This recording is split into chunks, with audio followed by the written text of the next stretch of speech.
Eh bien, ici à Moscou, après les hymnes nationaux, la situation dans ce groupe, celui de la Suisse et de l'Union soviétique, vous la connaissez certainement. La Suisse est en tête, 3 matchs, 5 points. Le Danemark deuxième, 3 matchs, 4 points. La Norvège troisième, 5 matchs, 4 points. Puis l'Éire qui n'a fait que match nul hier soir à Dublin, 4 matchs, 3 points. Et l'URSS, 3 matchs, 2 points. Après un début en blanc, il faut le préciser, Engel dans les buts, en défense, Ludi numéro 2, Inalbon numéro 3, Verli numéro 5, Egli numéro 4 et Schellibaum numéro 11. Et puis au milieu du terrain, Geiger 7, Barberis 8, Hermann 6, Bregidis et Briguer en attaque tout seul, esselé face à la défense soviétique numéro 9. Son remplaçant Brachler, Maté de Castel, China, Souter et Burgener, dont on salue le retour en équipe nationale. Et puis, pour l'Union soviétique qui joue donc en rouge, Dassaïev dans les buts, en défense, Soulak-Velidze numéro 2, Larionov numéro 5, Vitchevski numéro 3, Demyanenko numéro 4, Alainikov à terrain avec le numéro 6, Litovchenko numéro 8, Gavrilov numéro 9, Gotsmanov numéro 7, en avant Protasov numéro 10 et Kondratiev numéro 11. Donc un changement dans les deux équipes par rapport au match de Berne. Chez les soviétiques, en défense, réapparition de Soulak-Velidze numéro 2, et il est dangereux. Son tir est très puissant à mi-distance, alors que chez les Suisses, Schellibaum numéro 11 qui doit fermer le couloir de gauche par rapport à Engel. Alors qu'ici, il se trouve, oui, bel et bien sur la gauche par rapport à Engel. Et lui a pris la place de China. Ce sont les seuls changements par rapport au match de Berne. Résultat 2 partout, avec un but à l'ultime minute, voire après le temps réglementaire de Egli. Engel. Alors il est clair que, selon toute probabilité, la Suisse s'apprête à livrer ici, au stade Lénine, devant, oui, il y a peut-être maintenant 70 000 spectateurs, une bataille défensive, un seul attaquant de pointe, objectif match nul, je crois pouvoir interpréter ainsi la formation de l'équipe donnée par Paul Wolfisberg. Encore qu'ici, les Suisses attaquent par... Il y avait Brière sur cette action, et intervention de Verli. Verli qui était tout de même, et c'est à signaler, à 40 mètres de son gardien Engel. Donc Verli a le souci de faire remonter sa défense et d'éviter que la pression soviétique, qui risque tout de même d'être assez forte ici au stade Lénine, ne le soit trop pour que l'équipe de Suisse puisse garder sa lucidité. Le match sera en effet très très difficile. L'Union soviétique ici est redoutable. Elle avait même battu le Portugal pour la qualification au championnat d'Europe par 5-0. Barberis, bien joué pour Hermann. Barberis à Lainikov, demi-défensif de l'Union soviétique qui récupère. Et puis Soulak-Velidze, si je ne fais erreur, c'est bien lui avec le numéro 2 qu'on retrouve. Il était présent au Mondial 82 en Espagne, Soulak-Velidze. Brady tac, appuyé, et puis un soviétique au sol, l'intervention de Schöter. Un soviétique au sol. C'est certainement un des deux défenseurs centraux, qui est peut-être Wisniewski, qui a joué à Berne. Non, c'est Larionov. C'est Larionov qui est au sol, qui a été touché par Brégui à 40 mètres à peu près de la cage de Dassaïev. Ici à Moscou, il pleuvait tout à l'heure. Maintenant, la pluie a cessé. Le terrain est très très légèrement gras car il a plu également hier, puis en fin de matinée. Et s'il y a 70 000 spectateurs, il y a certainement à cette affluence, peut-être même davantage que 70 000 spectateurs, deux raisons. D'abord, l'Union soviétique joue son premier match en Union soviétique dans cette qualification. Et puis d'autre part, c'est le 2 mai, mais ici, la fête du travail dure 3 jours, puisque tout est fermé. Le 1er, le 2 et le 3 mai. Engel. Retour à Engel après une passe de Inalbon. Verli, attention. En ce qui concerne l'équipe de Suisse, donc, on note la présence de 5 défenseurs en principe. Sur le côté droit par rapport à Engel, le numéro 2 de Ludi, qui doit essayer d'occuper et de bloquer le boulevard là sur la gauche de l'attaque soviétique. De l'autre côté, dans le même rôle en principe, Schellibaum. Au milieu, Verlier arrière libre. Puis Inalbon et Egli sur les avant-de-pointe. En principe, comme à Berne, Inalbon sur Kondratiev. Et puis Egli, qui prend le rôle en quelque sorte de Ludi, marquerait Protasov. Geiger, lui, est commis à la surveillance de Gavrilov. Puis au milieu du terrain, il y a encore Barberis, le 8, Hermann, le 6 et Bregui, le 10, qui joue plutôt dans l'axe, voire sur la gauche. Et devant Brière, qui est en ce moment entouré par 34 soviétiques qui vont donner un coup franc à 45-50 mètres de Engel. Gotsmanov. Faute et glisse selon l'arbitre, M. Sköter. Et attention au coup franc donné par les soviétiques. On en a eu un ou deux exemples à Berne, une ou deux illustrations. Généralement, ils tardent à tirer, discutent un peu, et puis tout à coup, c'est le jaillissement. Gavrilov. Bonne balle frappée par Alainikov, je crois. Et intervention d'un des juges de touche.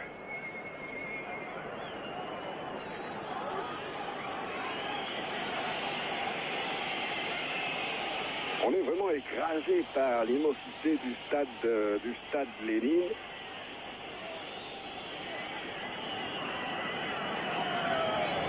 Où les joueurs nous apparaissent comme des Lilliputiens très très loin des cabines où nous sommes. Nouvelle intervention de M. Stöter pour une faute d'Hermann, Heinz Hermann.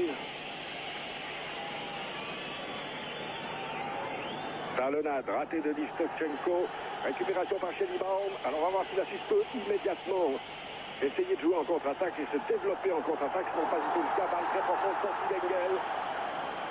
Engel qui trouve une très longue... Non, pas de touche. Hermann à la réception. Hermann avec Larionov. Shulak-Veridze.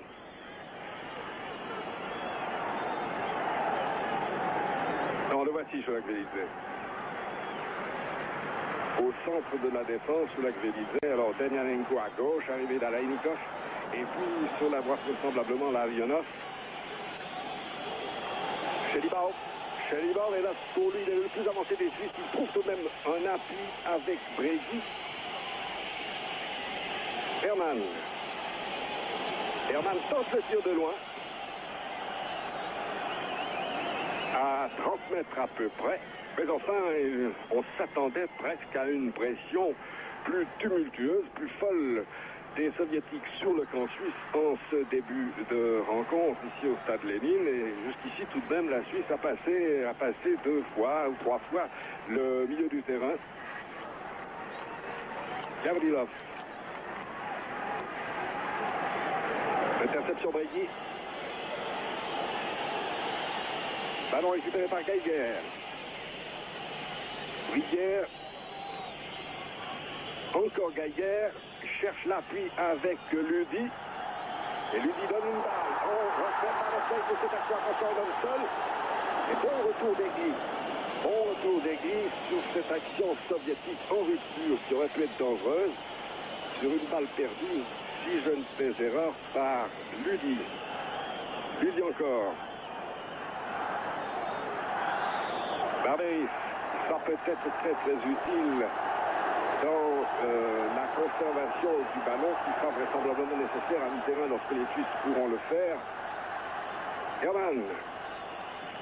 Brière avec Demianenko. Tassaïev.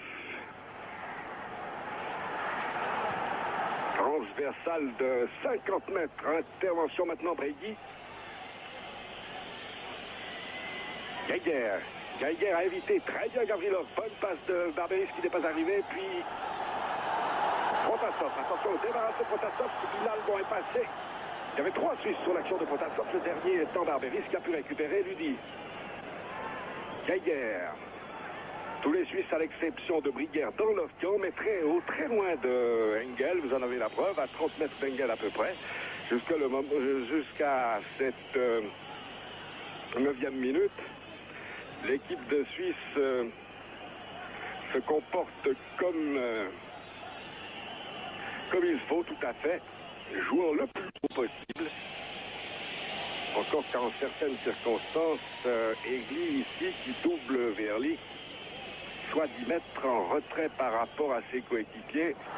Ballon perdu par Hinalbon, ça peut être très dangereux. Attention à qui est là sur la droite, c'était Kondratiev.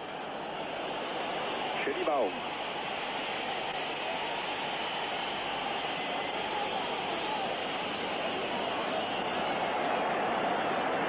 Alors Protasov, le numéro 10. Verly. On cherche à savoir, Egli est là dans l'image, il vient d'en disparaître. Et apparemment, là, il n'opérait pas, il n'exerçait pas sur Protasov un marquage très serré. Vous avez peut-être Malofeyev dans l'image, l'entraîneur des Soviétiques. Engel.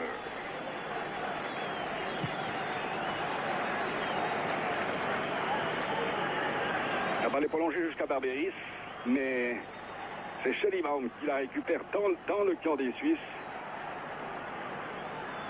Alainikov, Larionov.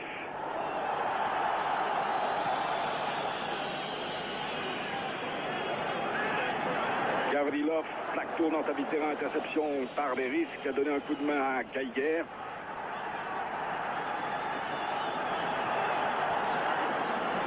Gotsmanov, intervention Ludi, puis Barberis, puis de l'arbitre M. Schröters. Pour une faute soviétique cette fois-ci. Les 10 premières minutes se sont plutôt bien passées pour l'équipe de Paul Wolfisberg. Je rappelle que dans cette équipe, un seul changement par rapport au match de Berne. Disparition du deuxième attaquant qui était China et présence de Schellibaum en défense sur le flanc gauche, dans le même rôle que Ludi à droite. Ludi dont le rôle a été pris dans ce match en principe par Egli. La tête d'Hinalbon qui était fixée cette fois-ci sur Protasov. Geiger. Mais la balle n'est pas récupérable pour les Suisses. Wisniewski. Szulak-Velidze en force et en profondeur. Protasov et Hinalbon. Alors plutôt Hinalbon sur Protasov et Egli sur Kondratiev. Mais c'est de plus en plus laborieux et difficile pour les Suisses. Et la balle maintenant ne sort que très épisodiquement de la moitié de terrain des Helvètes. Récupération par Hermann d'abord, puis Brière. Egli. Et apparemment, à distance, là, vu du haut des tribunes, les Suisses paraissent assez calmes, très concentrés en ce début de match. Ils ont évité le couac de Bruxelles lorsque, préparés à se défendre dans un match fameux contre la Belgique, ils avaient encaissé un but à la deuxième minute. Ils ont évité en tout cas cette aventure malencontreuse en ce début de rencontre. Szulak-Velidze, retour Gotsmanov.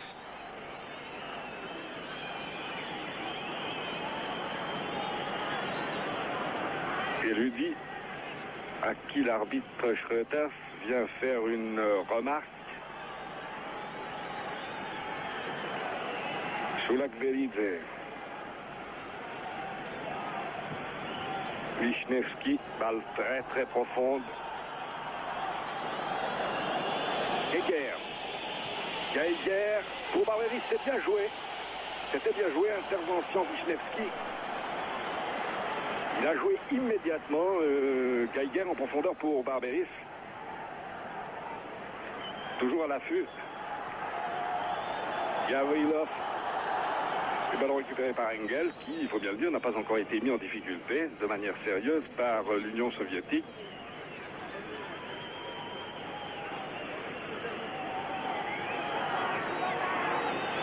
Mais si la Suisse est acculée de cette manière longtemps, il faudra des nerfs très très solides pour résister. C'était une percée de Demianenko. Ludi. Geiger.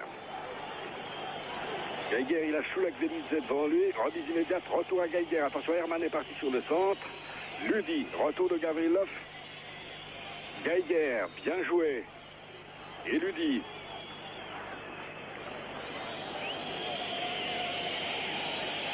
Retour à la position de départ avec Egli.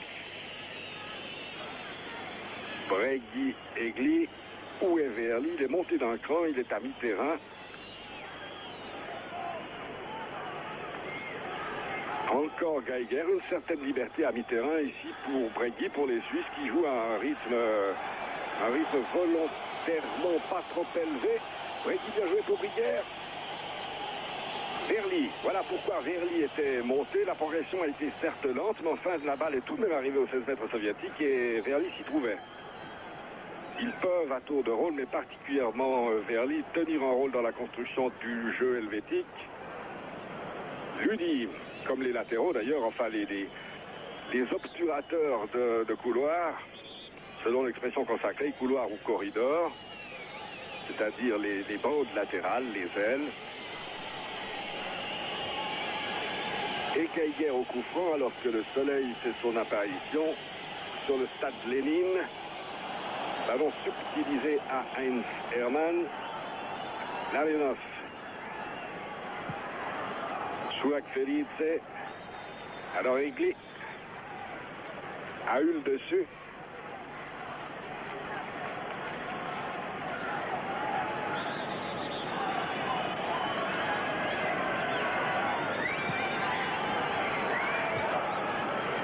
La tête d'Inalbon chez Libaum.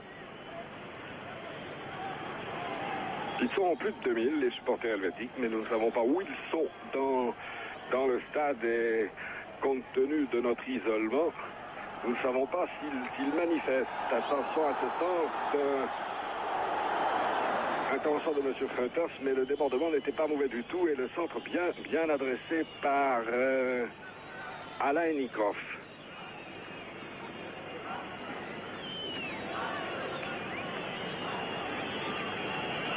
Engel.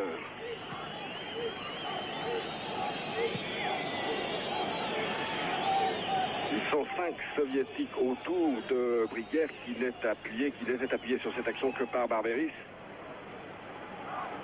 Il revient à tout à l'heure. Demianenko sur lequel revient Ludi. Demianenko a pu centrer.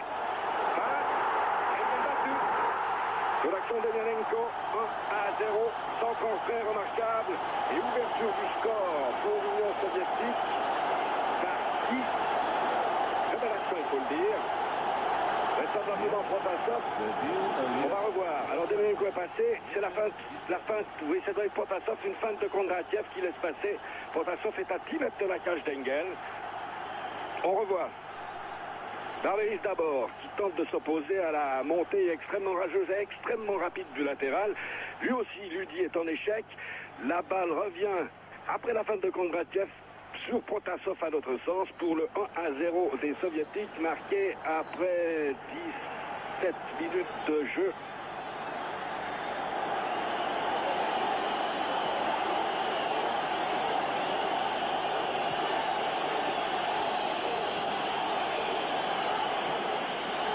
La surimpression ne nous a rien appris quant à l'auteur du but soviétique. Il faut dire que cette double réalisation, si j'ose dire, puisque je me permets de répéter que nous avons 2 moniteurs qui sont distants d'1,50 m à peu près l'un de l'autre, sur l'un desquels on voit le jeu, puis l'autre certaines phases, certains ralentis. Engel. Et ça n'est pas facile parce qu'on ne sait pas exactement quelle image vous avez, vous, sur votre écran à certains moments. Alors une image du marqueur de but.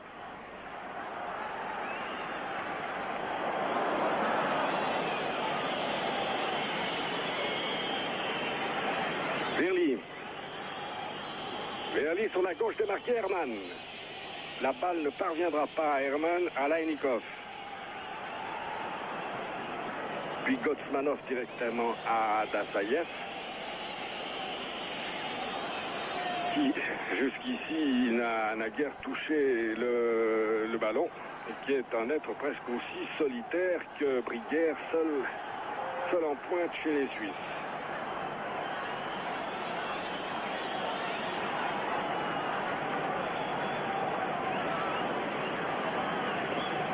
Alors 1-0 pour l'Union soviétique par Protasov.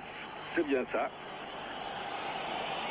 Ce n'est pas le but évidemment de Paul Wolfisberg, mais je pense qu'à ce moment du match, Wolfisberg signerait peut-être pour une défaite de 1-0.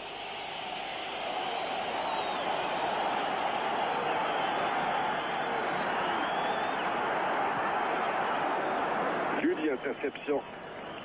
Ça repart par Herman. L'auteur du but, là, le numéro 10, Protasov au milieu de l'image. Puis Briguère. Briguère qui a éliminé Shulak-Velidze. Verly.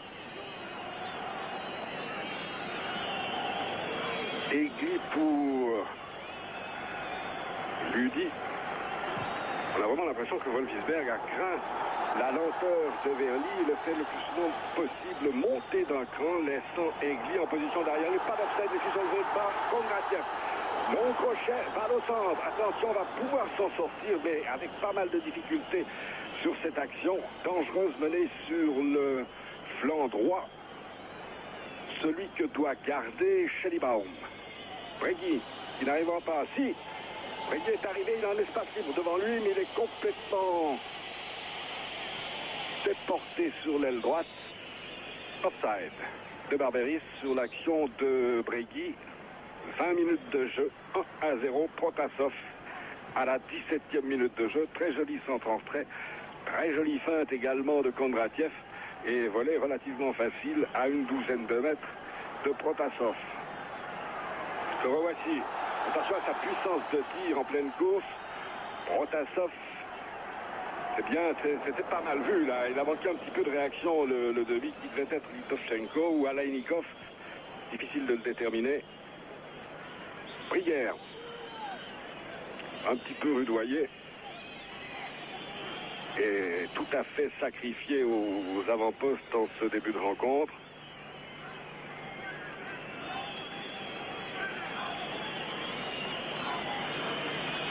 Alors coup franc pour les Suisses par Egli.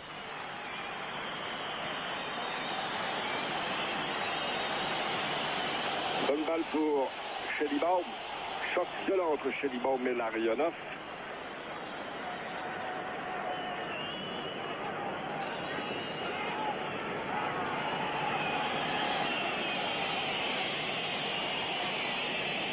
La balle est aux Suisses pour Heinz Hermann, qui est capable de faire des remises en jeu très longues. Déviation de la tête, attention d'Assaïev, première intervention devant Barberis.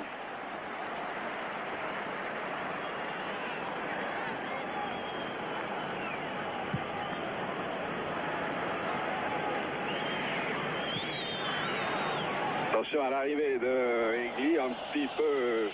Eh ben non, l'arbitre a estimé que c'est le joueur soviétique qui s'était baissé et qui avait commis une faute sur Egli.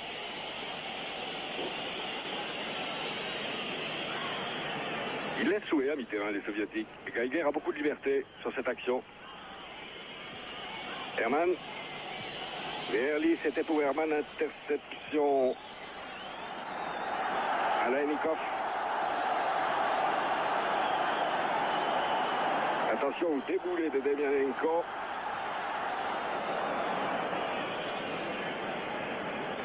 Verly. Ludy. Barberis en déviation. Non, il ne peut pas. Il est légèrement touché à la cheville par Kotsmanov. Wisniewski. Puis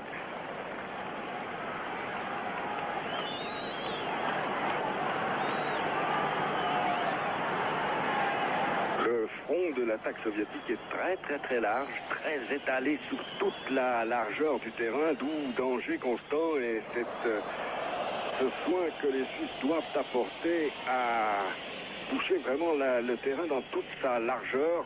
On revoit un ralenti assez fugitif d'ailleurs. Intervention Shulak-Velidze sur Briguère.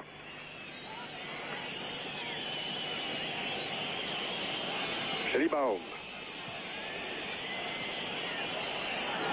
Récupération. Bonne balle pour Herman. En position. Il a un petit peu trop tardé. Egli. Ludy. Cherche à éviter Gotsmanov. Faute de Gotsmanov et coup franc à 30 mètres pour l'équipe de Suisse, qui, depuis le but, a, semble-t-il, très bien surmonté sa défaillance, puisque maintenant elle est tout entière dans l'équipe de l'Union, dans le camp de l'Union soviétique, ce qui est bien la première fois depuis le début de la rencontre. Tassaïev menacé puisqu'il a joué au point. Shelibaum.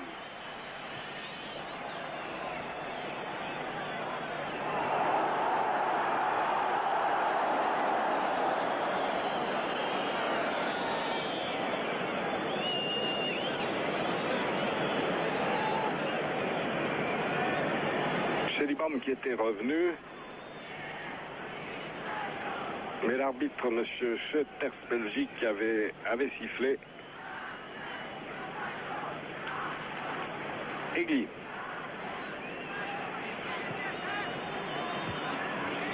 Il est marqué de très très près, Barberis. De très très près. Uli ne passe pas face à Demianenko. Attention, si Demianenko a envie de se précipiter dans l'espace libre, ce qui était le cas, mais il y a eu une très bonne intervention défensive ici. Ballon récupéré. C'est dangereux parce qu'il y a du monde au centre. Attention au centre, on recevra du sol. C'est bien joué. Bonne balle pour Kondratiev. Herman. Plus dangereux par la gauche, comme à Berne d'ailleurs, les soviétiques sur le flanc, donc droite de la défense helvétique, grâce à Demianenko en partie, et puis par leur centre en retrait.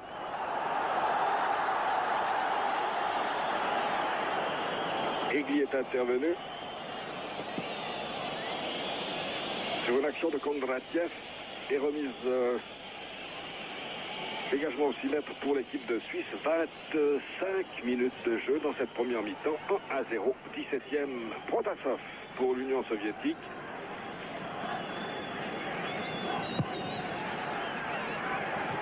Dégagement de Engel. Et sans conséquences fâcheuses, il a été repris par un soviétique. Shelibaum.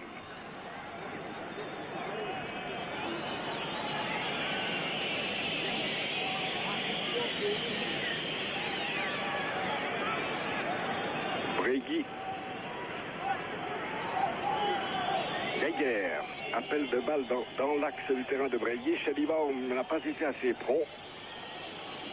Est-ce que sa vitesse de course va lui permettre de récupérer ce ballon? Toujours Shelibaum avec Alainikov, puis Larionov.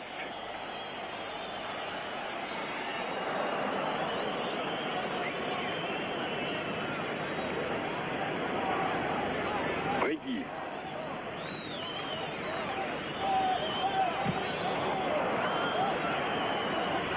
Brière qui n'a d'autres ressources que d'essayer de passer en force, mais qui est constamment littéralement cerné par 3 défenseurs soviétiques, en tout cas en de nombreuses circonstances. Un plan de Tassaïev, franc pour la Suisse par Heinz Hermann. Il y a peut-être une possibilité à côté avec un joueur qui jouait les innocents à côté d'Hermann. Pas de soviétique sur l'action de rupture. Récupération par Verly, c'est curieux. Il n'y en avait que sur l'aile gauche. Marqué d'ailleurs par Ludi.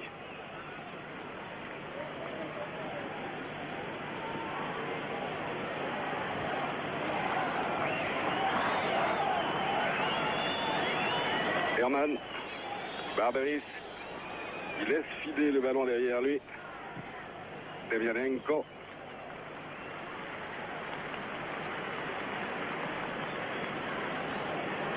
On aurait tendance par instant à considérer que l'orage est passé, que la poussée soviétique a été plus nette aux environs du quart d'heure, avec une concrétisation à la 17e minute par Protasov, mais que depuis la 20e minute, c'est-à-dire maintenant depuis 8 minutes approximativement, la Suisse a pu se dégager et porter la balle dans le camp des soviétiques. Alainikov, retour Wisniewski, Alainikov. Bonne utilisation là, le long du couloir. Est-ce qu'on va pouvoir aller plus loin chez les soviétiques? Engel. Devant Gavrilov. Engel à qui dégager? Eh bien, ils sont 2 devant. Barberis cette fois-ci et Brière. Brière. sais pas s'il résistera longtemps au laminage opéré par les défenseurs soviétiques.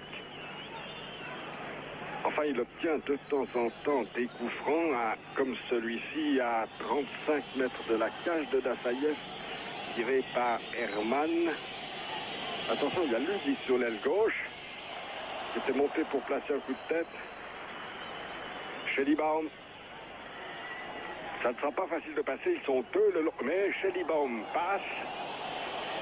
Schellibaum passe, il a Briguier à côté de lui. Long centre, Briguier en pivotant. Bonne action helvétique ici à la 29e minute de cette première mi-temps. Avec en guise de conclusion ce tir en pivot de Briguier après cette action de Schellibaum qui a tout de même éliminé deux hommes dont Gavrilov chez les soviétiques avant de centrer pour Briguier. Pas trop de danger tout de même pour le gardien d'Assaïev.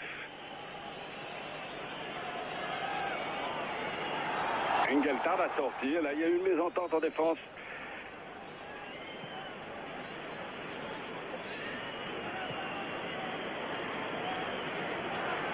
Mais monsieur Reuters avait sifflé et accorde ainsi un coup franc à l'Union soviétique à 35 mètres de Karl Engel que voici. Dans le mur, Herman,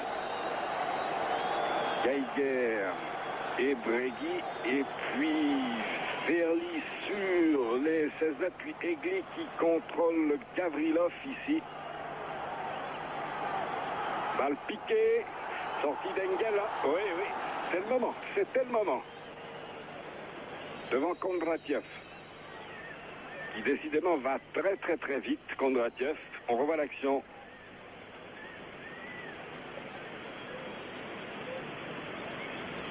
Schellibaum.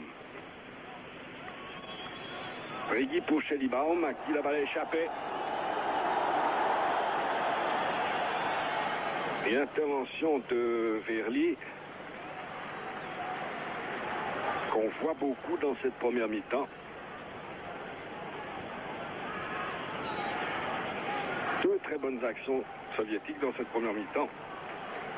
Une ponctuée par le but de Protasov et une deuxième action du même style d'ailleurs il y a quelques minutes. Une certaine domination, mais pas aussi écrasante que certains le prévoyaient. Et sur les dégagements d'Engel, comme ici, en pointe avec Briguier, il y a tout de même Barberis. Et puis Herman, en tout cas en cette circonstance. Herman, déviation pour Briguier. Bonne remise, c'est bien joué pour Brigui. Appel de balle de Barberis sur la gauche, espace libre sur la droite. Brigui. Schellibaum, il a Herman à côté de lui. Mais ce n'est pas mal. Maintenant, depuis quelques minutes, les Suisses parviennent à construire quelques actions diverses. D'ailleurs, présence d'Egli sur l'aile droite. Egli a passé. On ne sait pas ce qui se passe sur le terrain. On ne sait pas très bien quand l'arbitre intervient.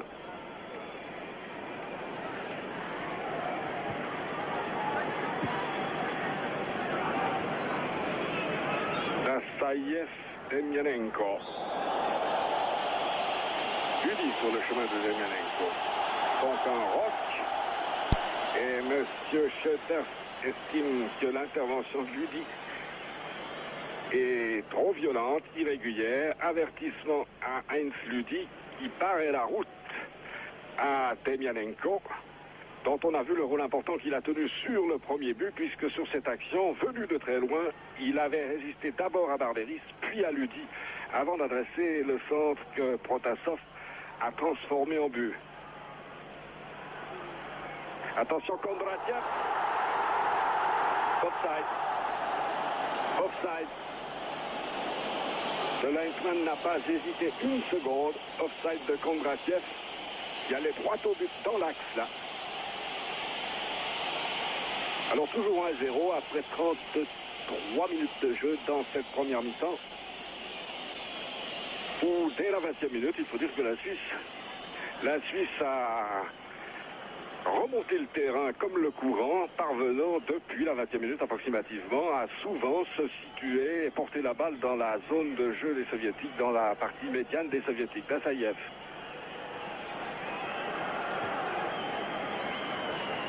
Herman. Schellibaum. Breguet. Heinz Hermann, des possibilités pour lui sur la gauche avec Brière, puis de l'autre côté avec Kaiger, mais il faudra y aller de l'autre côté parce qu'il y a un mur rouge à franchir. Litovchenko. Et puis Larionov.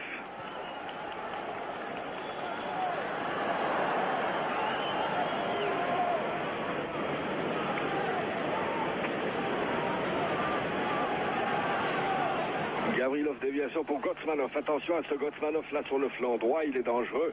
Protasov est sur l'aile droite en ce moment, marqué par Inalbon.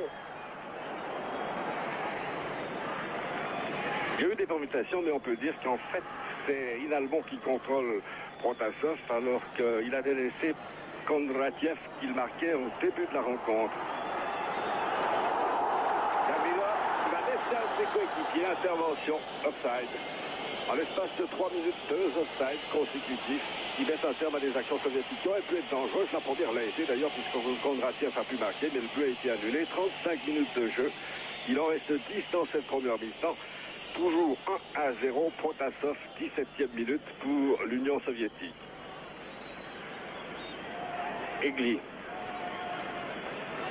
Donc Ferli est monté, il est décalé, il est à mi-terrain, offrant une possibilité de passe et d'appui supplémentaire. Attention, Barberis qui soulève la balle en direction de Breguet, sans succès. Ça va repartir très vite parce qu'il y en a des deux côtés. Il y a Kondratiev, je crois, sur la gauche. Oui, c'est lui, face à Ludi. Egli et Kondratiev. Qui trouve-t-on de l'autre côté? La tête d'Inalbon. Il n'y a pas grand monde devant lui. Sinon, Barberis qui est en pointe et puis Herman qui est sur l'aile gauche. Bon, si Ludi réussit à donner sa passe dans son propre dos, voilà qui est fait le long de la ligne à Heinz Hermann, c'est mieux. Ludi encore. Brière. Non, on n'a pas pu récupérer. Bien joué. Et maintenant, Shulek-Velidze. Emelianenko. Herman. Est-ce que Herman réussira là où deux Suisses ont échoué tout à l'heure pour la compte de Emelianenko? Attention, il va être sur ça. L'arbitre Schroeter n'a rien dit pour le moment. Il laisse l'action se poursuivre. La balle revient. Et c'est 2-0. C'est 2-0. Les Suisses interviennent. Engel est fâché. On avait le sentiment d'un pénalty que l'arbitre a laissé aller et l'Union soviétique porte le score à 2-0. Je vous avoue, on ne s'est pas fait de partie, peut-être par Gavrilov, ça n'est pas certain, ou Gotsmanov. Dire que l'image là n'est pas très claire, c'est Kondratiev qui réussit le dribble, mais ce n'est pas lui qui tire. De toute façon, c'est Protasov encore, le numéro 10, comme tout à l'heure, 2-0. On avait remarqué sa puissance de frappe et sa valeur au match aller à Berne. On en trouve aujourd'hui une confirmation aux dépens de l'équipe de Suisse, 39e ou 37e minute plus précisément, 2-0 par le même Protasov. Qui est ici marqué, vous l'avez dans l'image, par Egli.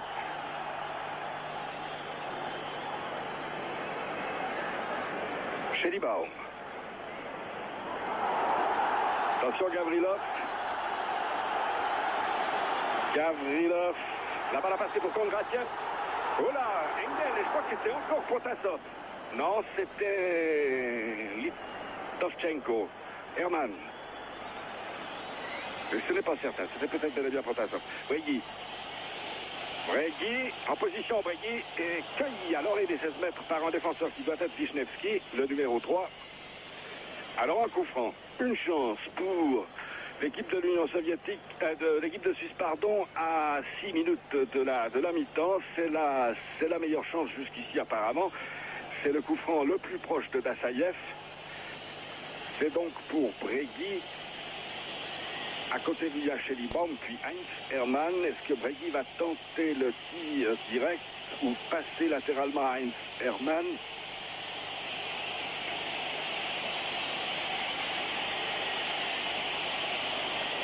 Reggie, il a levé alors beaucoup trop haut son ballon par-dessus le mur soviétique sans inquiéter Dassaïev.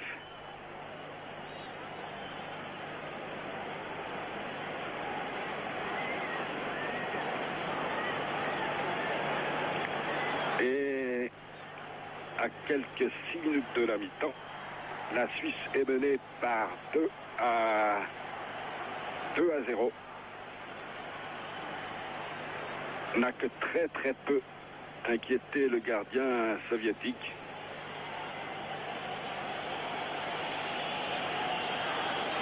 C'est-à-dire que maintenant la question qui peut se poser à Paul Wolfisberg et à l'équipe nationale dans son ensemble, c'est faut-il essayer de limiter les dégâts avec cette formation de tendance défensive qui a été alignée au début du match ici à Moscou, il faut-il la modifier avec l'espoir d'obtenir un but, de revenir au score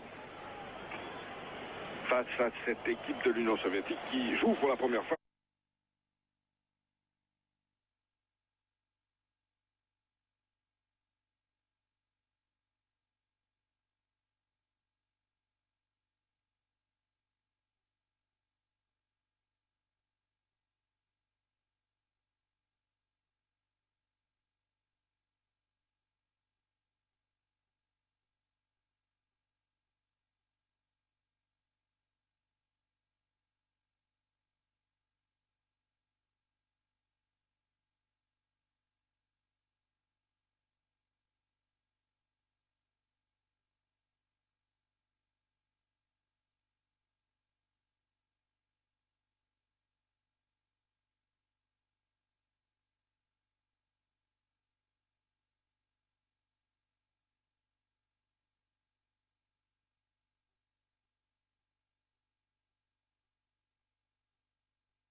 Sur son sol, qui a joué 3 fois à l'extérieur, faisant 2 points, un à Berne et puis un en Norvège, perdant en Eir à Dublin, et qui certainement va faire ou essayer de faire le plein de points ici sur ces 4 matchs, c'est-à-dire 8, qui porterait son total avant d'aller jouer, enfin son total sans tenir compte du match à jouer au Danemark, à 10, qui paraît un total suffisant pour se qualifier pour le Mexique dans un groupe où trois équipes sont assez proches les unes des autres si l'on considère les résultats obtenus jusqu'ici. De l'inquiétude, de l'anxiété dans le visage de Karl Engel. 2 buts en moins de 40 minutes, c'est beaucoup. Il reste maintenant 4 minutes à jouer. Ce qu'il faut éviter, en tout cas, c'est le 3e avant la pause.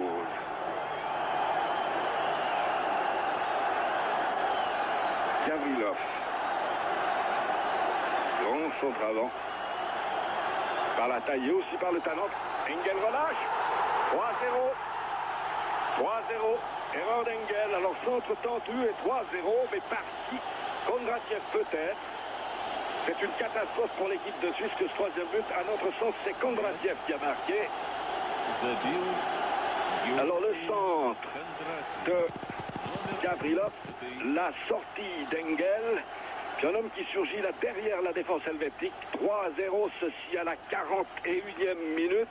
Kondratiev en effet, sur une erreur d'Engel, mais il faut dire que le centre-tir, le coup franc adressé par Gavrilov était assez redoutable. Alors 3-0 Kondratiev, c'est évidemment beaucoup.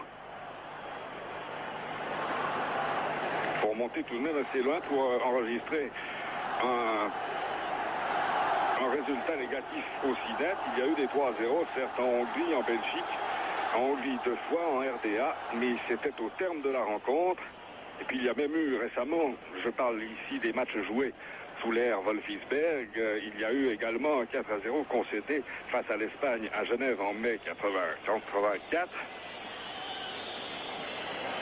Mais en tout cas, sur le plan comptable, c'est l'échec en première mi-temps avec 3 buts encaissés, 2 de Protasov, 1 de Kondratiev par Engel. Alors tous les plans de l'architecte sont à l'eau. De l'architecte Wolfisberg sont à l'eau.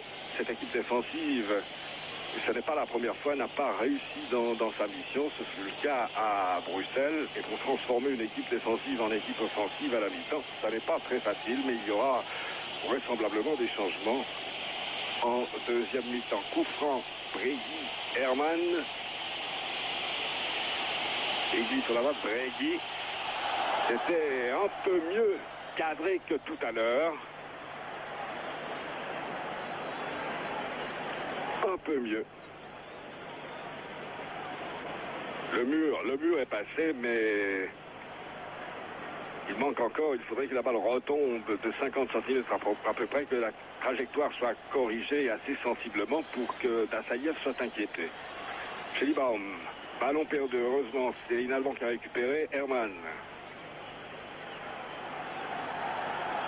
Les Suisses donnent l'impression de courir beaucoup, de s'époumoner en vain, cherchant leur adversaire, courant derrière une balle qui devient de plus en plus insaisissable en cette fin de première mi-temps. Les Suisses ont connu pourtant une assez bonne période de la 20e à la 35e minute, alors que vraisemblablement l'Union soviétique reprenait son souffle après sa domination initiale. On sait que l'Union soviétique manie particulièrement bien l'art d'accélérer et de ralentir le jeu, qu'elle sait attendre son heure, qu'elle sait spéculer aussi sur la faute de l'adversaire, mais dans ce match-là, il faut bien dire qu'elle a su créer la faute de l'adversaire. En tout cas sur les 2 premiers buts.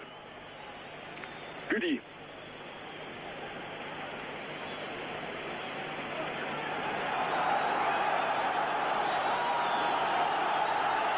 Et on y est passé, et Guy aussi, un homme surgit dans le dos de la défense. Ludi ne sait plus que faire. Sauvetage miracle, tête de Kondratiev. Tête de Kondratiev. Action dont la phase finale a été plutôt curieuse, mais la défense a été complètement submergée par cette action. Elle n'attendait pas le jaillissement de Kondratiev ici, qui n'a fait qu'effleurer la balle. Ludi reste un petit peu sans réaction. Puis, un premier tir détourné, Kondratiev a suivi, plonge et porte la marque. Alors là, c'est la catastrophe. Cette fois-ci, c'est la catastrophe. 4-0. On n'osait pas vraiment... on ne pensait pas à un pareil effondrement de l'équipe de Suisse. Certes, les pronostics n'étaient guère optimistes compte tenu de la valeur de l'adversaire et du dispositif qui était là vraiment pour tenir jusqu'à la mi-temps. Laquelle nous vous donnons rendez-vous.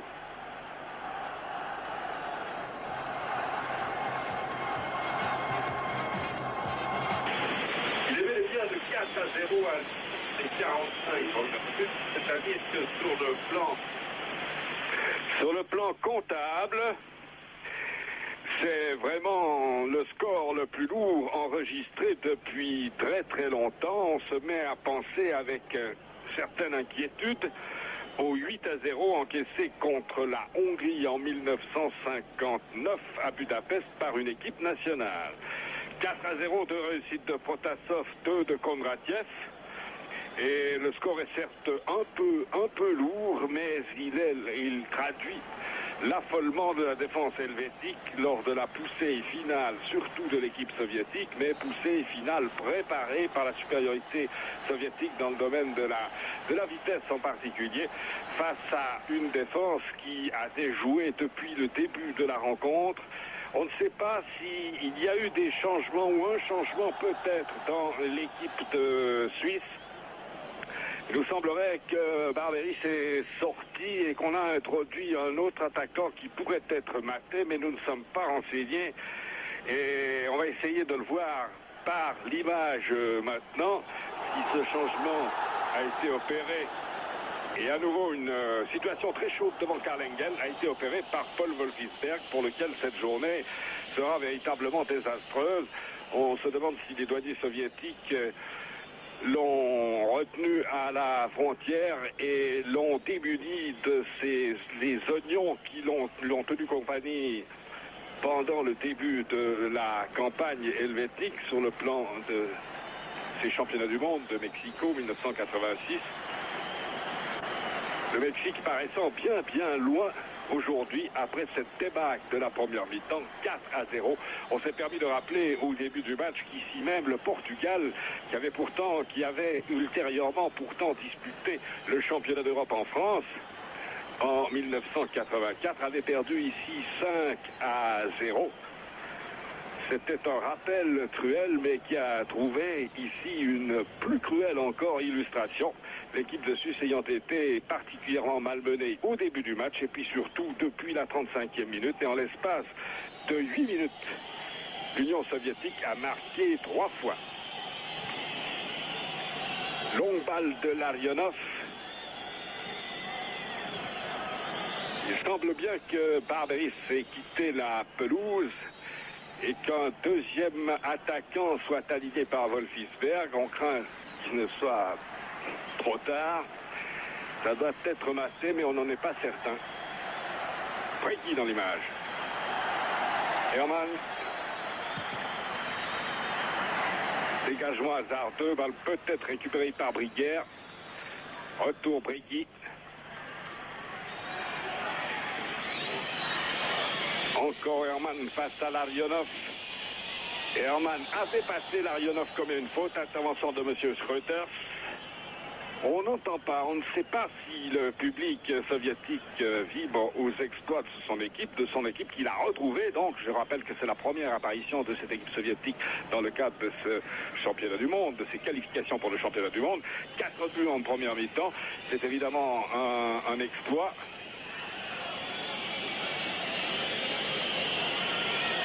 Alors il n'y aurait pas de changement, semble-t-il, dans cette équipe de Suisse. Barberis serait sur la pelouse. La tête de Gotsmanov et intervention de l'arbitre. Pas de changement dans l'équipe de Suisse. Oui, Barberis est bel et bien là. Pas de changement non plus, bien sûr, chez les Soviétiques, dont les deux attaquants de pointe, Protasov et Kondratiev, qui étaient marqués individuellement, ont marqué deux fois chacun. Ils avaient d'ailleurs manifesté déjà leur valeur à Berne lors du match du 2-2. Et ce soir, il a éclaté.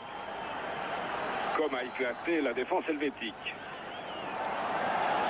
Alors, Larionov. Il a du champ libre, Larionov. Renvoi de Egli. Puis Schelibaum.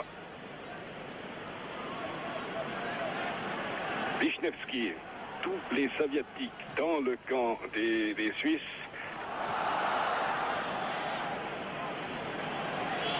Ils vont pouvoir peut-être sortir de leur zone par Hermann.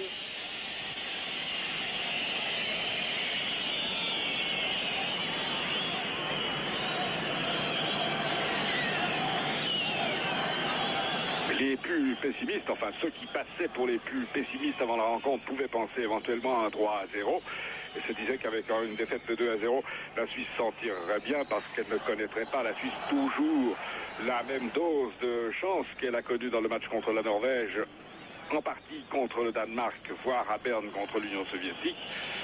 Mais personne n'allait jusqu'à un 4-0, surtout à la mi-temps. Car on ne voit pas comment les choses pourraient s'arranger pour l'équipe de Suisse face à cette équipe d'Union soviétique qui, en fait, à l'exception des 4 buts, ne s'est créé que 2 ou 3 autres occasions. Sortie de Dassaïev, qui ne relâchera pas la balle devant Barberis. Gotsmanov.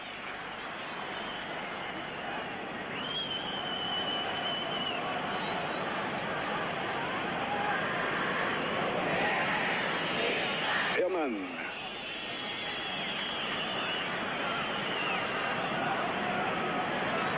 C'est sur le plan de la vitesse que l'écart entre les deux formations paraît le plus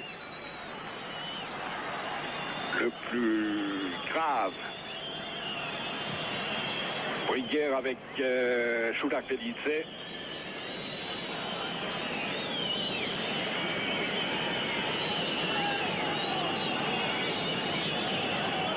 Corner pour la Suisse par Brégui.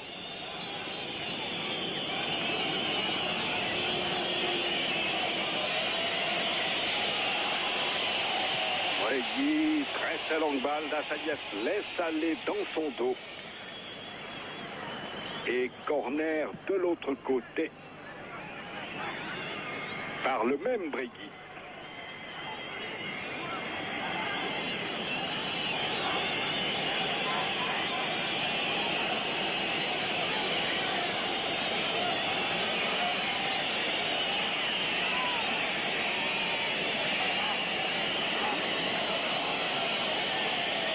Brady et Gliela.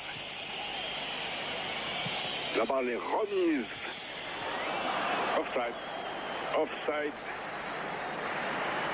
Sur cette remise-là, face à Tassaïev, qui d'ailleurs n'aurait pas été trompé.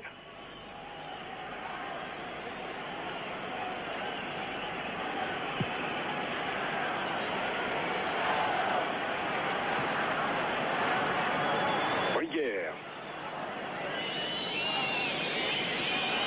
Sur le plan comptable, celui des points, la défaite n'est pas très grave. 4 matchs, 5 points, la Suisse est encore dans la course. Mais alors sur le plan des buts encaissés, sur le plan de la différence de buts, c'est une véritable catastrophe. Et surtout, sur la base de la démonstration qu'a faite l'équipe nationale en première mi-temps, on doit se demander si on ne vivait pas dans l'illusion depuis l'automne de l'an passé.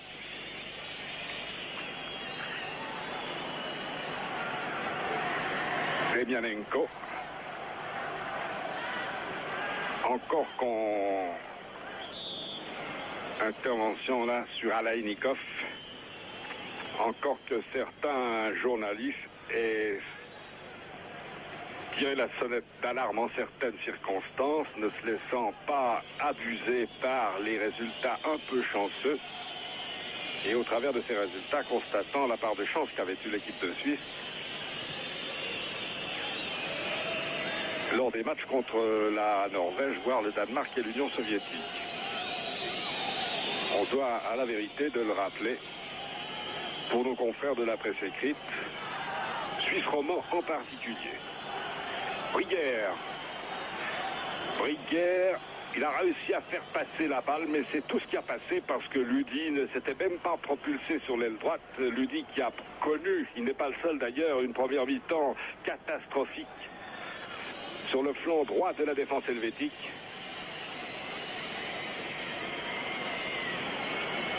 Alors, Tassaïev.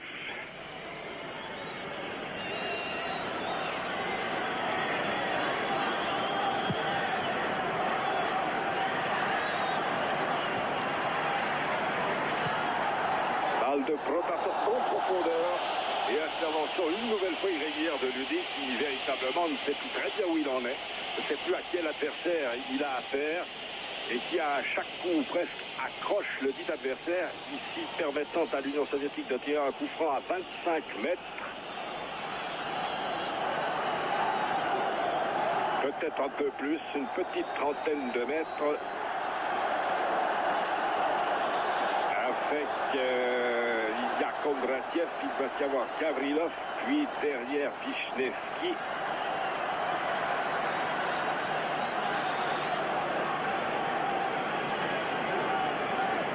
Alors Gavrilov, Kondratiev, Protasov et puis Litovchenko sur la droite. Protasov, Litovchenko. De peu. De très peu. Ceci après 8 minutes de jeu dans cette deuxième mi-temps, toujours 4-0. Ceux qui se seraient absentés trop longtemps, qu'ils se rassurent, il y a toujours 4-0. Le score n'a pas été aggravé. La Suisse a tiré 2 corners tout à l'heure, aux environs de la 5e minute. C'est tout. Très longue balle pour Briguère, interception Vishnevski. Tassaïev.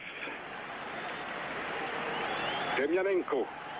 Alors, s'il en a l'intention et le loisir, il pourrait à nouveau faire des dégâts parce qu'il est parti très vite là-bas sur la droite pour poursuivre l'action relayée par un de ses coéquipiers, Kotsmanov, Larionov. Larionov et Shelibaum, Larionov, Gavrilov, pour qui Alaïnikov, la balle ne passe pas. Alors que c'était bel et bien Demyanenko qui suscitait la passe en profondeur dans l'axe face à Engel, là. Brady. Un temps de retard, ballon récupéré par les Soviétiques après la tentative de passe de Brady. Kosmanov donne immédiatement le coup franc. Demyanenko. Mauvaise transversale. Non, mais ce n'était pas Demyanenko, c'était Kondratiev. Encore Brady avec Litovchenko, Verli, Herman et Brady. Briguère. Retour à Breguet qui paraît bien disposé. Il a du mérite parce que dans ces conditions-là, pour retrouver un embryon de morale, il faut le faire.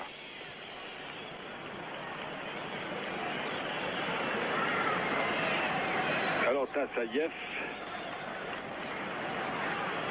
qui aura vraisemblablement connu la première mi-temps la plus tranquille de sa carrière internationale. Larionov.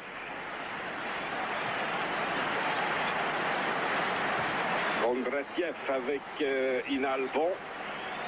Kondratiev, non, il ne s'en sortira pas et pourtant il a failli extraire cette balle d'une mêlée où il était rudoyé par Inalbon. Verly.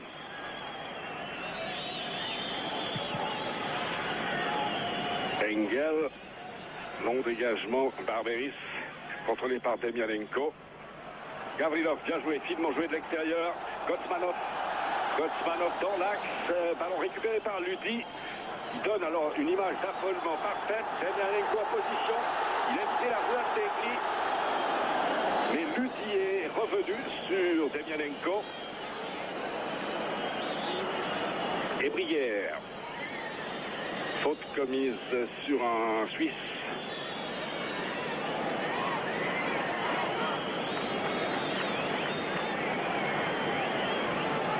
Certains pensaient que les points faibles soviétiques résidaient dans la défense, et particulièrement du côté de Larionov numéro 5 et Vishnevski numéro 3. On n'a pas eu l'occasion de faire le constat puisque Larionov que voici et le numéro 3 Vishnevski n'ont pas été beaucoup sollicités par l'attaque helvétique inexistante. Demianenko, il a décidé, lui, qu'on ne s'arrêterait pas à 4-0. Demianenko, et c'est la troisième fois qu'on le voit, cette fois-ci dans l'axe du terrain, tenter la percée. Hermann, intervention de M. Schroeter. 40 mètres de la cage de Karl Engel.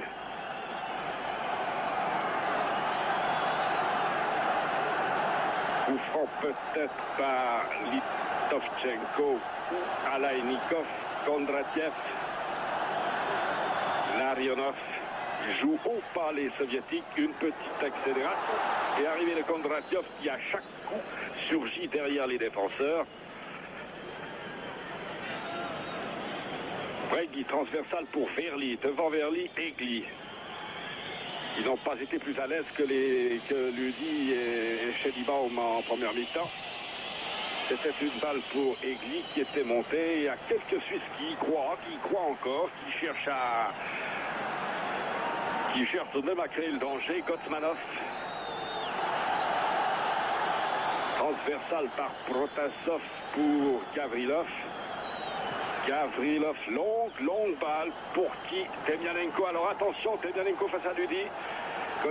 Demianenko cherche à passer le long de la ligne de touche. Il ne passera pas. Mais il obtiendra le corner. Il avait pourtant une possibilité avec Gotsmanov. Il a préféré l'affrontement direct avec Ludi. On a vu le visage de Geiger qui traduit, ma foi, assez bien le désarroi total de l'équipe de Suisse.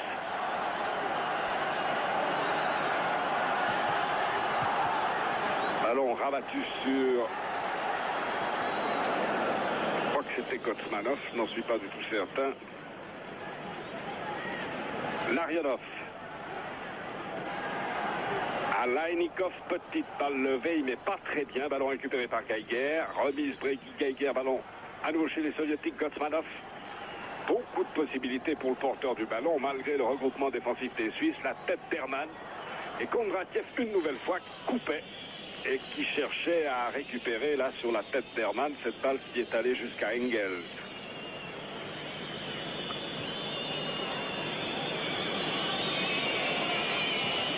Hermann.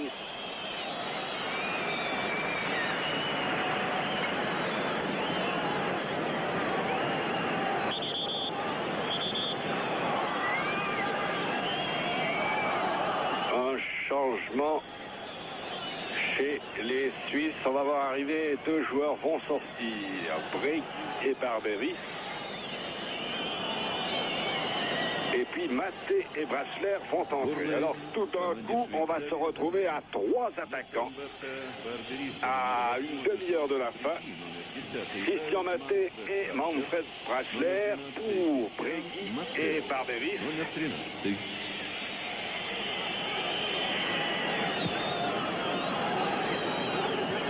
Attaquants après avoir joué la première mi-temps avec un seul Bricaire.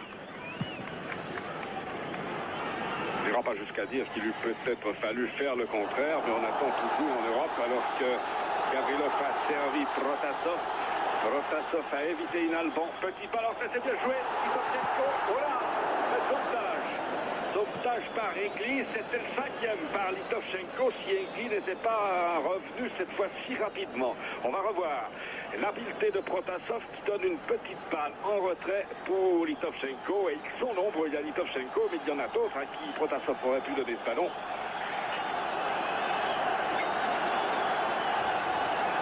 Gavrilov sur le corner.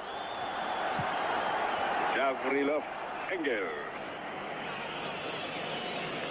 qui n'a pas dû s'amuser en premier temps. Certes, il a commis une erreur sur le coup franc du même Gavrilov, qui a permis à Kondratiev de marquer et de porter le score à 3-0, mais devant un quintet aussi affolé devant lui, on ne saurait lui adresser de trop vives critiques. Gavrilov.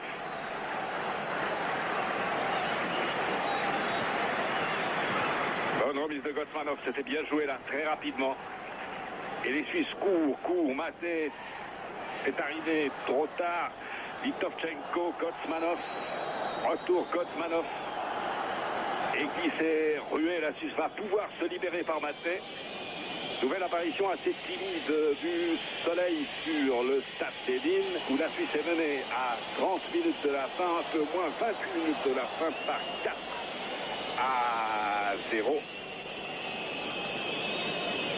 Et Maté, par sa montée offensive, a obtenu quelque chose, un coup franc à 20 mètres de la cage de Dassaïev par Herman.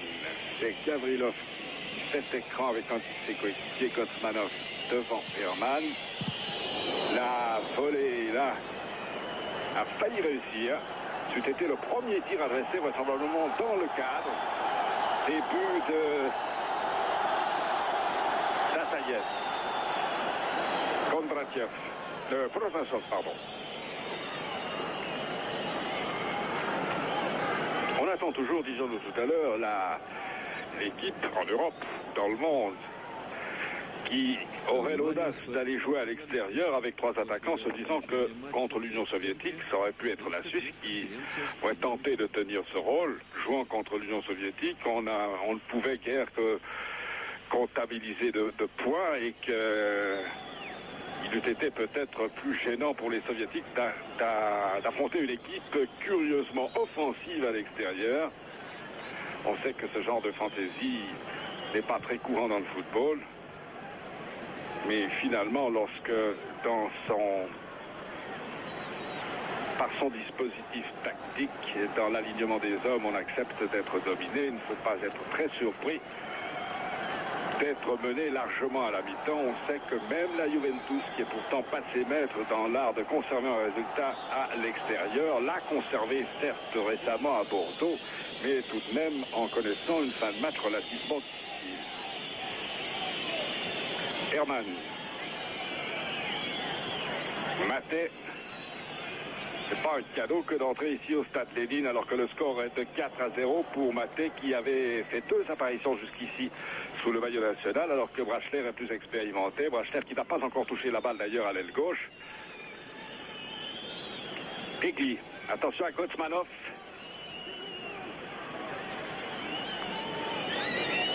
Ballon récupéré par Brasler. Brasler il a pris bien sur sa droite. Maté qui est parti sous l'aile gauche. Et un bon tir dans le petit filet, certes à l'extérieur, mais enfin un tir d'une certaine puissance, mais intervention du juge de touche.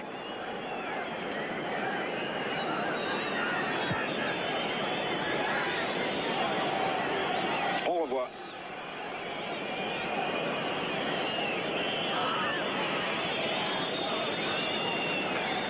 De Schellibaum à Inalbon.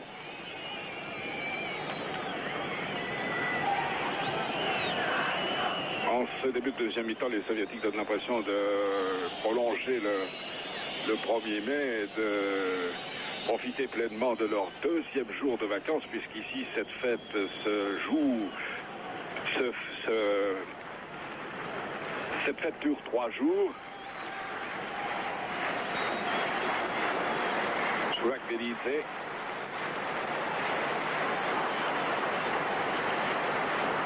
Alors, Demianenko de l'espace. Avec lui, il pourrait y avoir des dégâts dans la défense helvétique. Demianenko, relais avec Alaïnikov. C'est un schéma classique.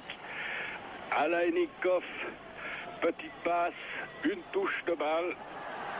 Gavrilov, Gotsmanov, Gavrilov. Geiger court en vain. Remise Demianenko. Litovchenko, ça tourne à la démonstration, ça en devient gênant. Gavrilov. Gavrilov encore. Et la balle ne passe pas cette fois-ci.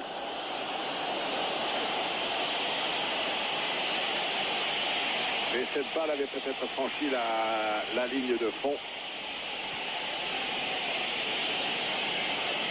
Sur l'action de l'avancante du Spartak de Moscou, qui est le coéquipier du gardien d'Assaïev. Il y a des joueurs de plusieurs centres ici, de plusieurs grandes villes. C'est un amalgame de Dniepr, de Minsk, de Tbilissi, encore que de Tbilissi, il n'y a qu'un joueur, c'est-à-dire Šulak Velice, de Moscou bien sûr, et même de Leningrad, avec la présence d'un joueur de Zénith Leningrad, c'est-à-dire Larionov. Chelibov. Ils ont l'air complètement déboussolés. Les Suisses font preuve d'une bonne volonté évidente, mais c'est à peu près tout ce qu'ils manifestent sur ce stade des villes. Chelibov centre arrivé. C'était Brasler, Bricker face à Demianenko. Paraît aussi efficace dans le jeu défensif que lors de ses montées en avant, dont on a vu quelques exemplaires en ce début de deuxième mi-temps et en première mi-temps surtout.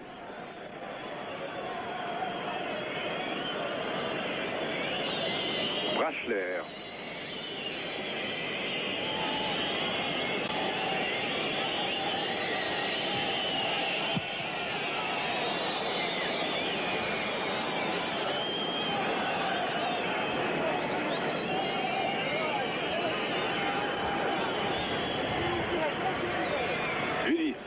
Lui pour Maté.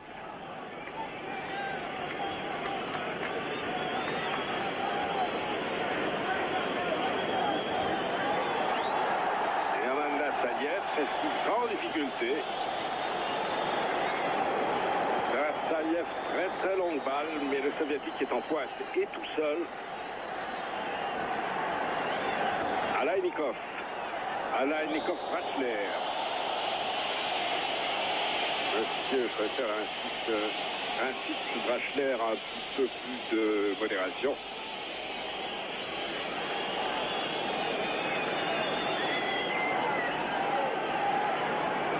Šulak Velice.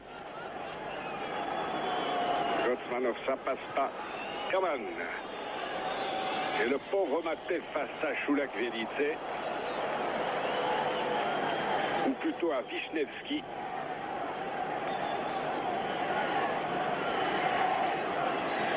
L'impression d'écrasement est terrible vu d'en haut de la tribune. Les joueurs ont vraiment l'air complètement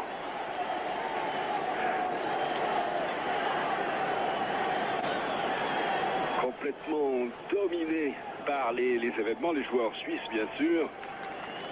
On avait déjà au début de ce match, à la présentation des équipes, lorsque les Suisses sont entrés sur la pelouse, une impression assez désagréable de petitesse dans cette immensité du stade Lénine.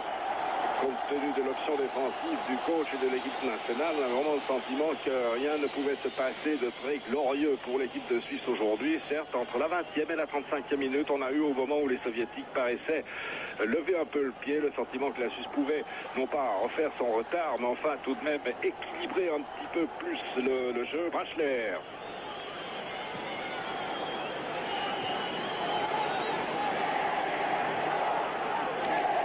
Avec Larionov, la supériorité physique, technique Les Soviétiques est très net. Protasov, dans toutes les phases de jeu, on peut la constater. Gavrilov, non. Ludi. Herman.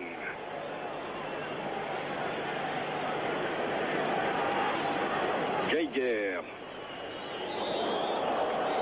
Et Brière au sol après en contact avec Choulak-Velizet qui ne le ménage pas. On revoit. Leur apparition d'un nouveau joueur soviétique, le numéro 15, qui est Cherenkov. Cherenkov, qui est sorti, semble-t-il, pour Kondratiev. Alors, Cherenkov de Spartak Moscou, ça fait 3 moscovites sur la pelouse du Stade Lénine. Cherenkov, qui n'était pas apparu dans l'équipe soviétique lors des dernières rencontres jouées par les Russes, en tout cas pas dans cette phase éliminatoire de la Coupe du Monde. Bonne balle, retour à Alainikov qui a tiré sur son coéquipier Gavrilov. Mais la balle ne quitte pas les pieds soviétiques. Larionov, elle échappe alors aux Suisses. Larionov est marqué sur la gauche. Retour de Verly et de Ludi.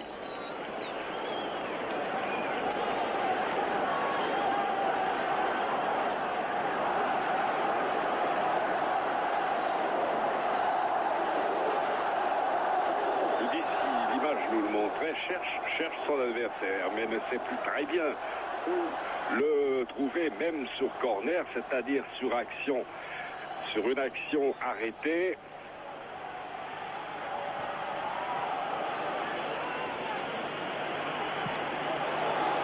Engel.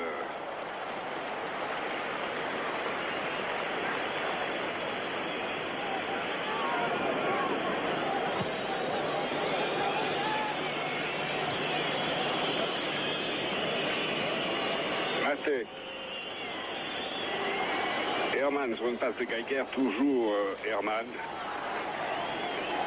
Il paraît difficile aux Suisses de conserver simplement le ballon. Geiger, tentative de balle trop longue pour Geiger. Tassayev. Protasov. Alainikov. On aimerait voir Demyanenko un petit peu. Voici Gotsmanov.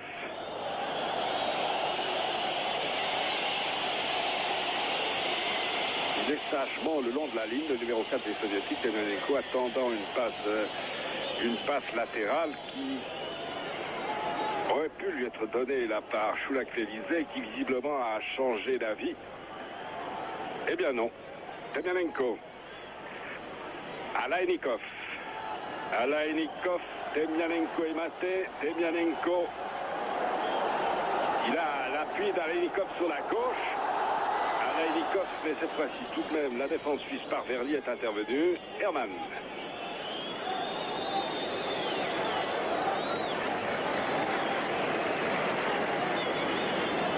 Une impuissance totale manifestée par l'équipe de Suisse et illustrée par un plan ici de Ludi.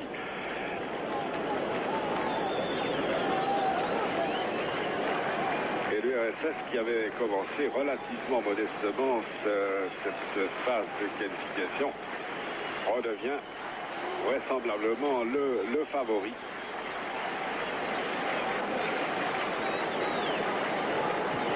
Dans ce groupe où il y a encore le Danemark. Verly. 28 minutes de jeu, encore 17 minutes. Toujours 4-0. Les 4 buts ayant été marqués en première mi-temps. Protasov, 17e minute. Protasov, 37e minute. Kondratiev, 41e minute. Première balle touchée par Cherenkov.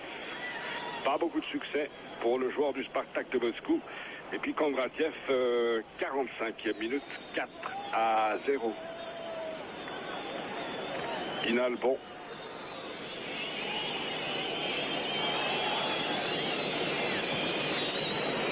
Ludi, une passe de Zavolt récupérée par Gotsmanov ou Alainikov.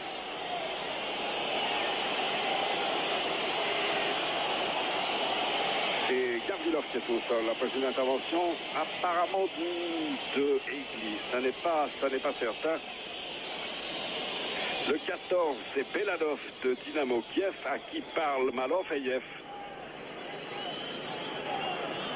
L'entraîneur soviétique dont on disait après le match de Berne qu'il avait en main une équipe en formation mais d'avenir et qui en fait aujourd'hui une assez brillante démonstration aux dépens d'une équipe de Suisse alors complètement déboussolée dès le début de la rencontre qui ne s'est reprise que partiellement au milieu de la première mi-temps avant de s'effondrer de la 37e à la 45e minute. Alors c'est Vitovchenko qui sort et c'est Belanov.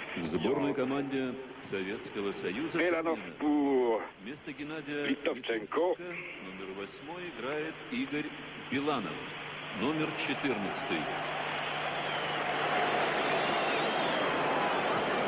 Bonne remise directe, à une touche le jeu, pas de complications.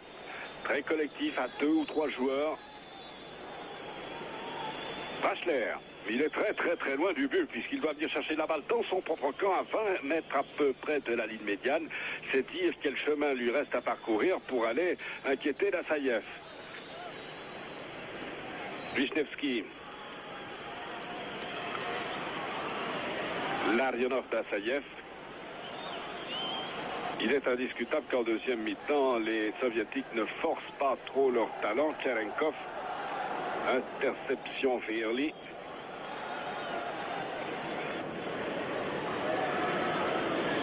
Mais leur facilité, la facilité qu'ils expriment dans les mouvements, dans la construction du jeu, aggrave encore l'impression de lourdeur et d'impuissance de l'équipe suisse. C'est Brasler. La balle a franchi, hélas, la ligne de fond.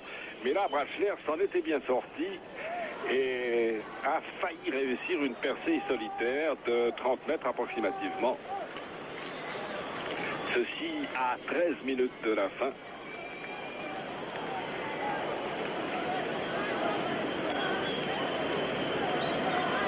Dassaïev.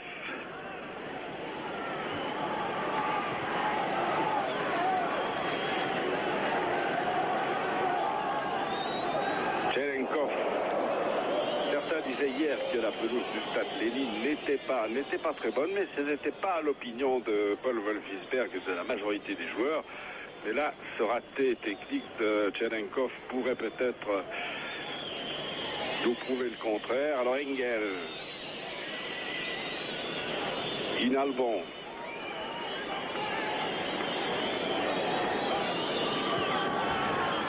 Fearley. Egli, pardon. Egli a beaucoup d'appels de balles devant, sinon de l'inlassable Briguière. Demianenko, Protasov offside.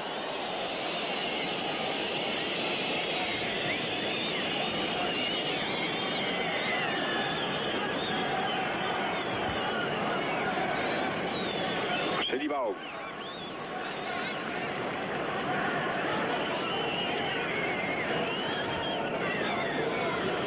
Il n'y a plus de milieu de terrain chez les Suisses, il n'y en a pas eu beaucoup d'ailleurs en première mi-temps.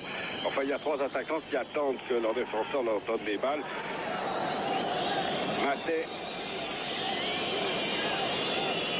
Maté préserve son ballon malgré 3 soviétiques. Ludi.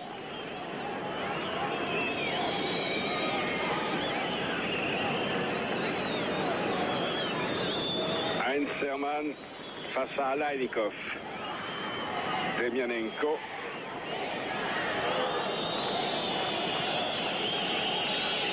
Alainikov. Retour d'Hermann.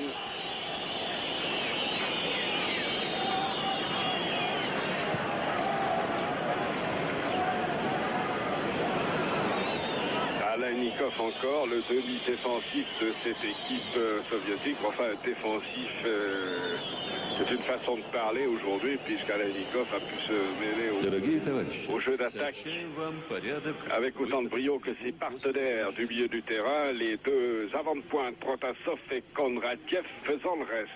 Gavrilov, Gotsmanov,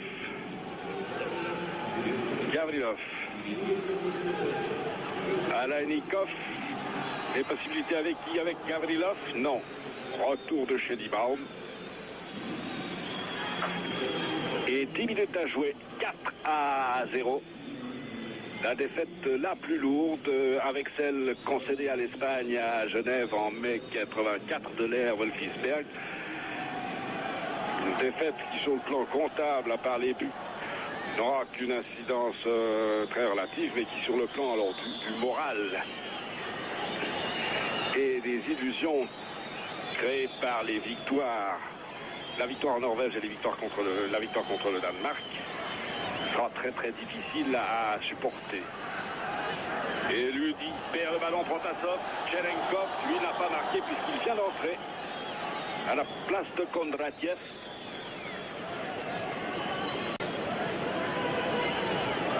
Inalbon.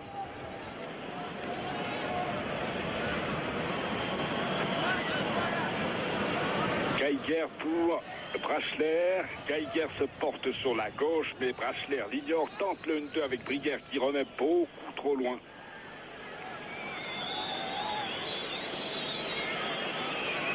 Briguer, Shedibaum. Rioli. Brachler.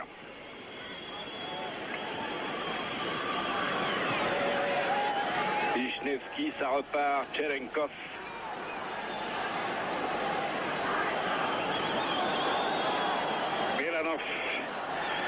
Belanov, il a Inalbon devant lui, au centre, qui lui dit, il renvoie pas très bien d'ailleurs, Herman, puis Demianenko.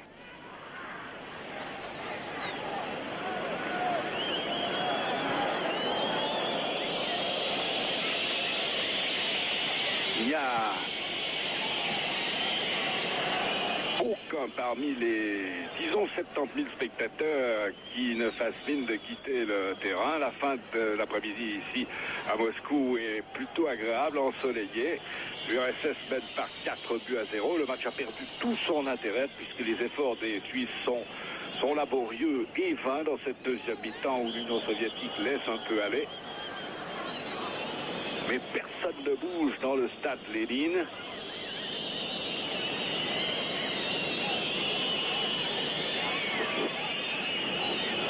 Ils savoureront la victoire de leur équipe nationale jusqu'au bout. Les spectateurs de ce stade immense et pas tout conçu pour le football. Herman.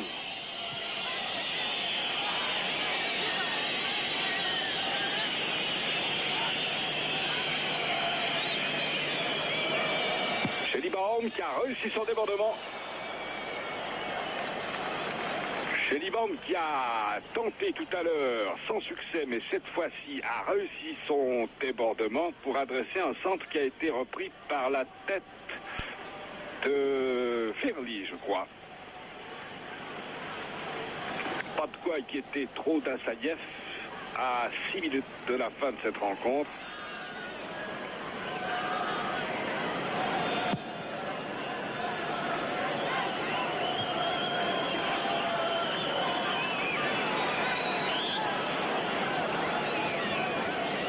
Cherenkov, coup franc pour les Suisses par Egli. Herman, Brachler, retour à Herman, intervention de Larionov, toujours Brachler, c'est de ce côté-ci que peut venir le danger, avec Brachler et Shedibaum. Brachler n'a pas passé face à Wisniewski, mais la balle a été sortie par Wisniewski. Brachler, Heinzermann plutôt, qui va tenter une touche très longue.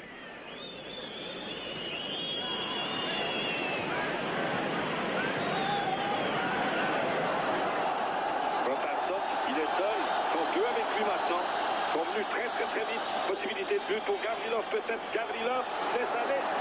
Comme ça, c'était Cherenkov, dont c'était le premier tir en direction de Engel. Kotsmanov, ça n'est pas fini. Kotsmanov entre deux Suisses, entre deux défenseurs suisses. Et faute commise à 20 mètres.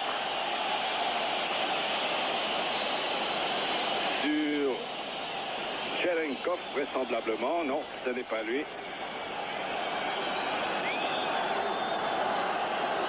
Alainikov plutôt. Coup franc pour l'Union soviétique, 40e minute.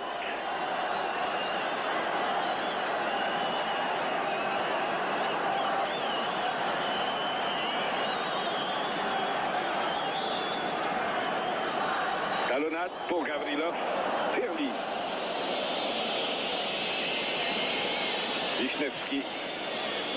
Non, pas d'offside. Oui, finalement. Selon le juge de touche. Выход с трибун после окончания.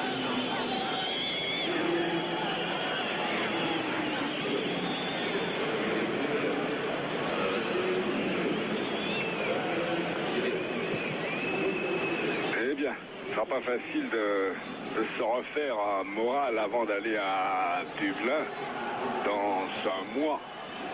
Jouer contre l'Irlande qui n'a fait qu'un petit 0-0 contre la Norvège hier.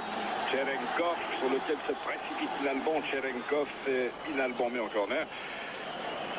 Un mois, ça ne sera pas de trop pour essayer de se refaire une santé avant d'affronter l'Irlande. Là, le match aura une certaine importance.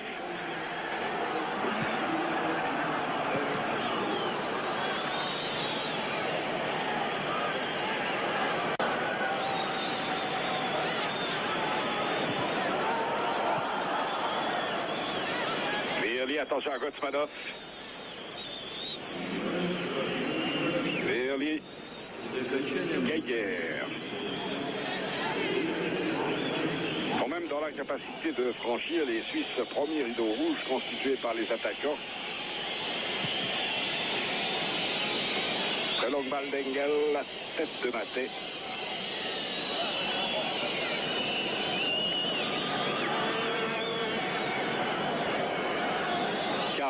De 3 minutes de jeu maintenant.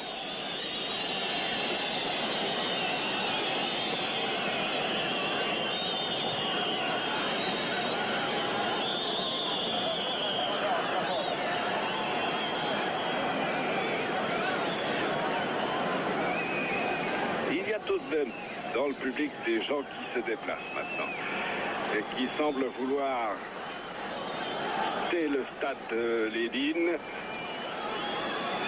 Larionov, appel de balle sur la gauche. On n'a pas vu de quel joueur soviétique. Gavrilov, qui sert de plaque tournante là au milieu de son équipe, entre sa ligne intermédiaire et ses attaquants de pointe. Avec beaucoup de lucidité d'ailleurs. Rachler, Terdi Roche du Saint-Gallois, poursuivi par Wisniewski.